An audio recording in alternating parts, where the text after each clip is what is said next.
Scriptures to think about during Black History Month. I'm Dr. Divine. I have a PhD in Old Testament, and all month long I've been reading scripture through a Black or Black history lens. Let's get into today's text. Exodus 5. And I just want to draw a few parallels between this text and Black history. For context, this is the Bricks Without Straws text where Moses and Aaron go to Pharaoh and ask him to allow the people to go for a few days to celebrate a festival to their God.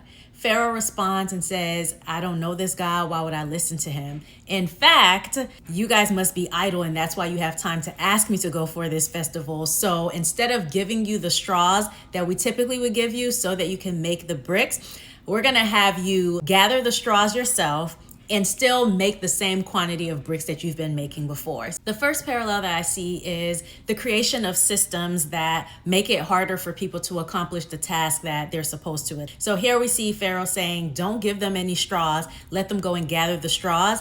And the expectation is still that they meet the same quantity that they've been meeting when they were given the straws. The expectation that you should be given less, but still be able to meet the standard is something that we've seen throughout Black history, whether it is the types of textbooks that are given in schools, the infrastructure, or the resources that are provided, right? We still get success stories, but that doesn't negate the fact that the system was rigged against them. And the reality is, with a rigged system, so many others are not meeting the standard. And it's not because they're incompetent or unqualified. It's literally because a system is rigged against them. And that brings me to the next thing, because in Exodus 5, starting at verse 15, we see that the sons of Israel, the children of Israel, are beaten and shamed for not reaching the quantity that they were expected to reach. And so they go and complain to Pharaoh like, we haven't reached our quantity, but it's not because of us. It's because we're not given the straws that are needed to make the bricks. In other words, how can we meet the requirement if we don't have the resources to do so? And in response, Pharaoh says that they must be idle, or some translations say that they're lazy.